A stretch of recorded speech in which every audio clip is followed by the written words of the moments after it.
Ndiani muprofita akataura prophecy.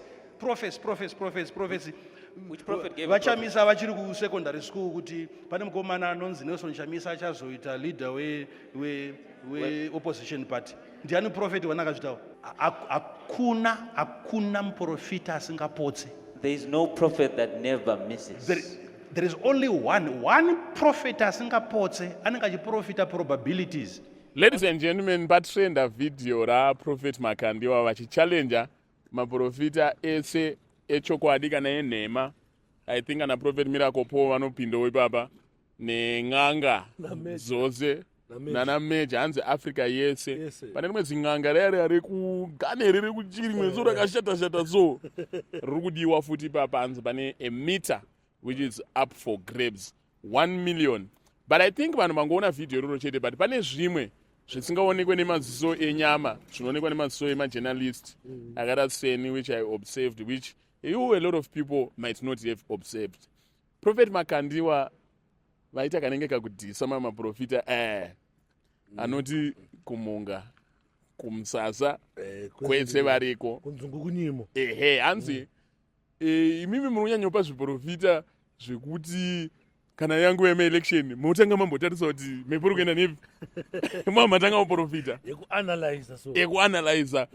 There is no prophet, hear it from me, there is no prophet under the sun who can prophesy everything accurately. Not even one. There is no such a prophet. Hakuna muprofita asingapotse. There is no prophet that never misses. There is only one prophet asingapotse anenge achiprofita probabilities. The only prophet that never misses is one who prophesies probabilities. The only remedy. That's the only remedy. To that problem. Ukasada kupotsa chiprofita. If you never want to miss, Profita probabilities. Kwesi chero kwazvangozoenda. prophesy the probable outcomes. Whatever direction things go. Hakuna muprofita asingapotse. There's no prophet who doesn't Inini miss. ndinopotsa. I miss.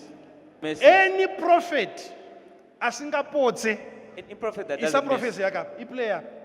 Ndikuratidze. Iplayer pa waonoti apotse tiplayer. Ndokuti izvi. Matauriro aya ndo anosaka munhu asapotse aya. Play his prophecy, then I'll tell you why the language he has used is why it seems like he Chero doesn't miss. kwazvangozoenda ndinenge ndakakugarira ikoko. No matter where it goes, I'll be waiting for Zanu you. PF iri kuwina. ZANU-PF is winning. Ndotokudzai kuti chero mukadii Zanu PF iri kuwina. And I'll tell you that no matter what happens, ZANU-PF will win. Next Sunday ndodzoka ndoti ndiri kuratidzwa vanhu veMDC vari kunamata. And then the next Vane Sunday I come manamatira back vari and I will kuita. say, I'm shown that the people of the MDC MDC ndaratidzwa.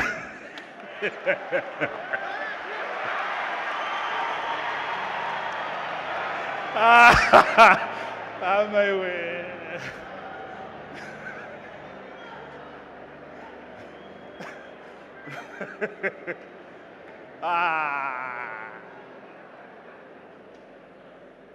Ndozvinosaka hatife takapodza. That's why we will never miss. Sit down, please.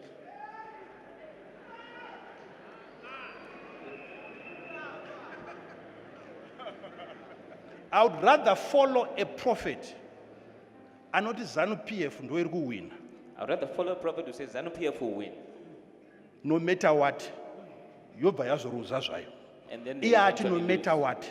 But he has stuck to his position. that no Ndotoda matter what. confidence, ndotoda kuve neshuwa kwemunhu akadaro, anondudza zvese. I would rather be with somebody who is that confident.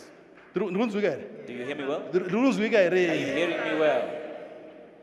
And maprophecies edu atinokupai mazuva ano ari too recent. And the prophecies we're giving you these days are Too too recent. recent. Totomira kusvika tatopinda mumaelection.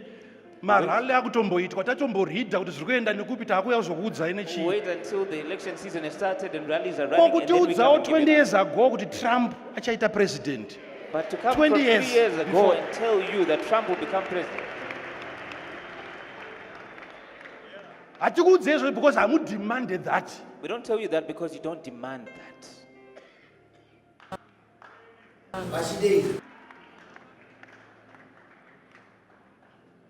Ndizvo here?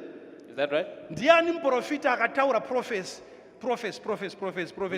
Which prophet gave a vachamisa vachiri kusecondary school kuti pane mukomana anonzi Nelson Chamisa achazoita leader we-opposition uyu murume When I was teacher in secondary school and prophesied that the young man called Nelson Chamisa was going to be the leader of the opposition. vese vakuda kuprofita vakutoshanda nezvavatopiwa nenyika zvatopo zvokuti tese Everyone who's prophesying wants to prophesy based on what they are seeing, what's munhu current. akutosumuka ndire prophecy. And then you stand up and you say, I've got a prophecy. What is that? We are prophesying according to the delusion of the people. hanzi pana here muprofita akamboprofitawo kare kare Chamisa asati anombobarwa kuti kune mukomana achauya anonzi Chamisa chatanga political party kwete kuti gore riri kuvhoterwa Trump ndiro murubva manotanga kuda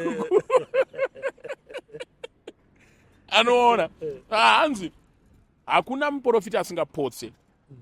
Inini pache zvangu ndinotopotsawo. Hakuna muprofita asingapotse. Kana ariko asingapotse ndipe video rake ndikuudze kuti nei asingapotse.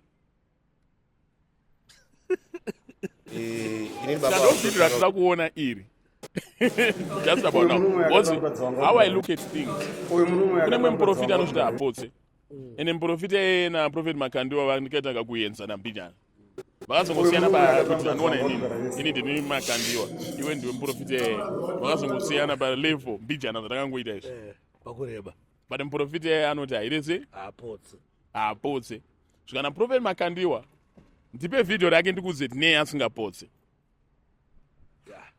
saka imufungwa kuti nei asingapotse vapa reason yacho hanzi chini ena mukuru hanzi unonzwa munhu achiti ndiri kuona ZANU-PF ichiwina nansi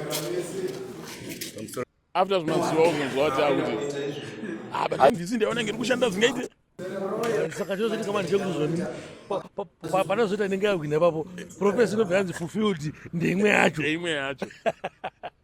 kana kuti patwa tuma video so anenge ese anenge aripo but anenge asiri papublic anongobudiswa musiwo obva toanlistwa exactly ndakazviona unoisa iri paprivate musi unobuda chiprofita tinongosvika unoanlista chabuda but date inenge chibuda chindakauploadwa muna 2020 ndandaiona isi kuchanda ndakaiona pane madhezi atrump iwaya because pane nguva yainzoni ndaona Donald Trump aitanga asi kuti asiri kuwina kuvukazonzenda nanga awina but ukazvichedza chaizvoka imwe profesi auzoiwane kana kuti unoshamisa kuti chiprofita ichi chakatrenda kuba ndabva ndambochiona inini kana kauzoona fulfilled ndozvaitika izvozvo usiya zati wagwana. I just think kuti Prophet Makandiwa is fed up of my fake prophets and vari kutora his rightful position as the father and the prophetic. He calls out vanhu vanenge vaita zviprofita zvekunyeba zviprofita zvekuti tinowira kwese kubhoti nekumvura chabuda dzinenge dzafaya zvinozongofamba nyenzi kuti takati kunimo kaziimudzakabuda takati kunzungu ndeukufamba maprofesis akadaro ndishuwa ndakamaona. So this is what I think. Do you really think kuti kuchine ma-true prophets anoti isusu tinoona zvese ende zvese zvavanopa zvinoita come to pass kana kuti yango manipulation tenge tichikuka vakomana vachiedita vachigadzirisa mawords vachianalyza asi tipapo ziko kana wakacherechedza kana imbocherechedza prophetic week yakaitika I think is one of my prophets akafana kurespect kana prophetic week yaita se yaitika because zvinhu zvakataurwa 7 years back vasingazive prophetic week iprofesi yakapiwa nadr pastor Ian Lovi ine chekuita neutungamiri wenyika yeZimbabwe and prophetic week inenge tana makore anenge achitaurwa but inini I believe kuti Dr. Prophet Ian Lovi because maprofesi avo zvasvana nechiprofita chapassion tinoona muna passion chajenzi passion namadaini anoiti zvingaite but vatanga kuita zvinhu zvingaite vakachipa way before we ever thought of passion way before tichikutorangarira passion acha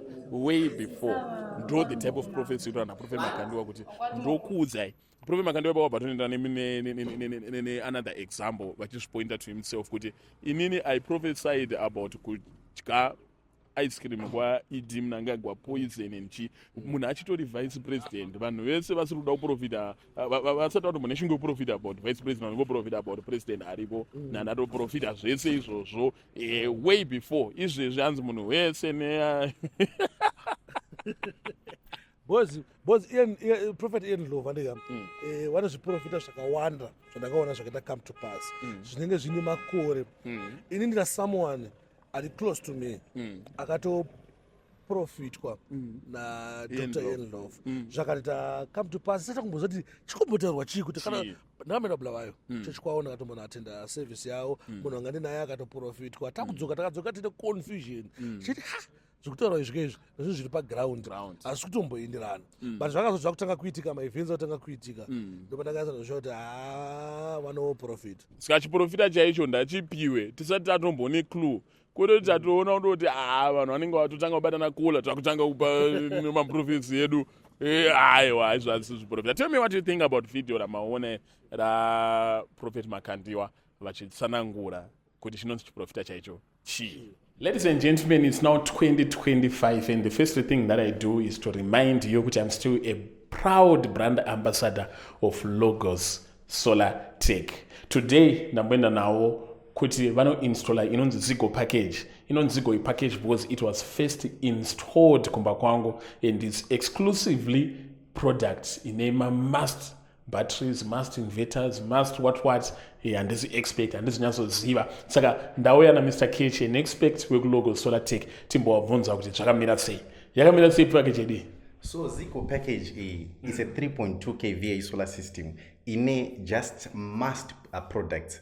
So this package, it powers a 0.5 horsepower bore pump, it powers a class A fridge, power TV, you buy a power my lights, energy saver lights up to 15, and then zvese entertainment, charge some phone, my laptops, Wi-Fi, zvese zvinenge zvingori ngwengwengwe. Is it affordable because Zigo represent the economic class here? Very affordable. This package, yes, a fixed supply price, it goes for 1,480. Exactly. Alright, koma package vanemari vanenge vachinzana sei? Kana takuenda pamusoro apa titakudawo from 5 kVA 6.2 kVA of which yedu isusu inotangira pa $2,400 ndo inova iyo ye 5 kVA and then toenda pamusoro tenge takuitawo ma 10 kilowatt solar systems of which aya anenge akuitwawo ma prices anoendera nekudesignwa kunenge kwaitwa solar system yacho. Alright, then lastly vanoda zvekutaurirana vema-layby, vema-terms, ma-civil servant nevane ma-customized service vanokubatai here? So kana makuda pakuitwa zvema-payment plan facilities or credit facility with just 1.5 you can have this solar system or deposit 70% of 1.5 and then the balance we attend in 2 months obva wapedza unakirwa ako nemagetsi ako. Wanakirwa waenda manumbers awasiko wataura ndo vari kubuda pascreen apa saka as long as Zigo ari brand ambassador weLogos Solar Tech you get the best service as far as my solar installation and everything is concerned.